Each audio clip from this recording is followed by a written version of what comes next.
मुश्किलात तो होती हैं, क्योंकि जब आप एक फैमिली है, सबका काम ही जी, पढ़ना पढ़ाना, कुरान पाक की तालीम, नमाज़ पढ़ाना, मस्जिद में रहना, मस्जिद का बिल्कुल, घर।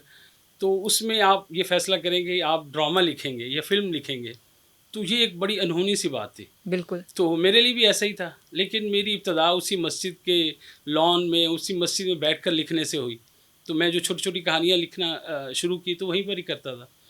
तो ये एक मुश्किल पीरियड था, लेकिन मेरे वालिद साहब बड़े ओपन माइंडेड आदमी थे।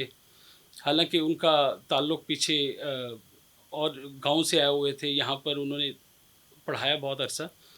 लेकिन उनको हमेशा से ये ख़्वाहिश थी कि बच्चे पढ़ें, लिखें, जो मर्ज़ी करें। हुँ, उन्होंने हुँ। कोई बहुत ज़्यादा रोक-टोक नहीं की।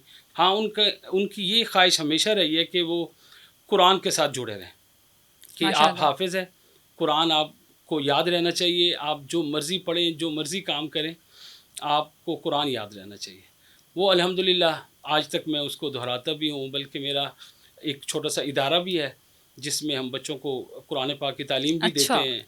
वहीं पर वो रहते हैं, वहीं पर खाना-पीना होता है, सब कुछ।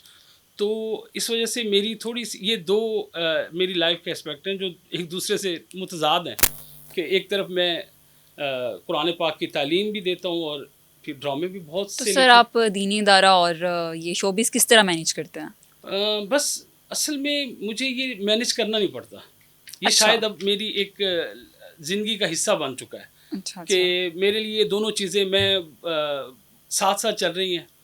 यहाँ तक कि मैं जिन बच्चों को कुरान पाक हमारे पास पढ़ते हैं, उनको भी पता है कि ये ड्रामा भी लिखते हैं और मुझसे पूछते भी हैं कि आपके ड्रामे कब आएँगे, कब आ रहे हैं, कौन-सा चल रहा है? तो इस हवाले से मैं बड़ा खुशनसीब हूँ कि मुझे ये सब कुछ मेरी ज़िंदगी का एक हिस्सा है। हुँ। मुझे बहुत ज़्यादा मैनेज नहीं करना पड़ता। सर हर फ़ील्ड के अंदर आपको बहुत ज़्यादा स्ट्रगल करना पड़ता है ताकि आप कामयाबी हासिल कर सकें।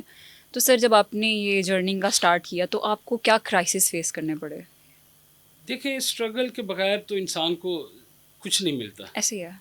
कोई भी आपकी ख़्वाहिश हो, आप कुछ भी चाहते हो ज़िंदगी में, कुछ बनना चाह रहे हो, कुछ भी, तो उसके लिए बहुत ज़्यादा स्ट्रगल है।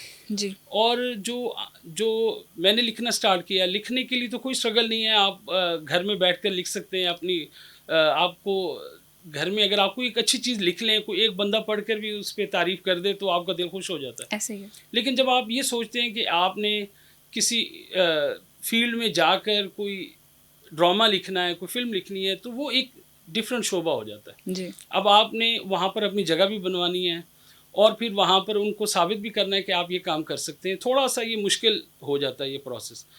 तो मैंने जब ये लिखना स्टार्ट किया था, मेरी एज कोई 17-18 साल थी। अच्छा, जब मैंने लिखना स्टार्ट किया, यानी मैट्रिक के फ़ौरन बाद ही, जिसको आप एग्ज़ैक्टली। समझ लें कि मैं कुछ ना कुछ लिखता था। दोस्त एप्रिशिएट करते थे, तो लगता था कि हाँ यार, ये लिख लेते हैं। तो फिर पता नहीं क्या वजह है कि मुझे चूँकि बचपन में ड्रामास देखने का बहुत ज़्यादा शौक था, तो मुझे लगता था कि सबसे अहम चीज़ जो है वो ड्रामा ही है, तो ड्रामा ही लिखना चाहिए। तो मेरी सारी कोशिश पहले दिन से ही यही थी कि मुझे ड्रामा लिखना है अल्टीमेटली। तो वो उसमें बहुत सी मुश्किलात आई। सबसे जी, बड़ी मुश्किल तो यही थी कि मैं अगर कुछ लिखता हूँ तो मैं किसको दिखाऊँगा? ऐसे ही है। मैं एक मस्जिद में रहता हूँ, एक मस्जिद के क्वार्टर में, मेरी फैमिली में तो टीवी भी बहुत अरसे तक हमारे घर में नहीं था। अच्छा, पड़ोसी के घर में जाके टीवी देखते थे।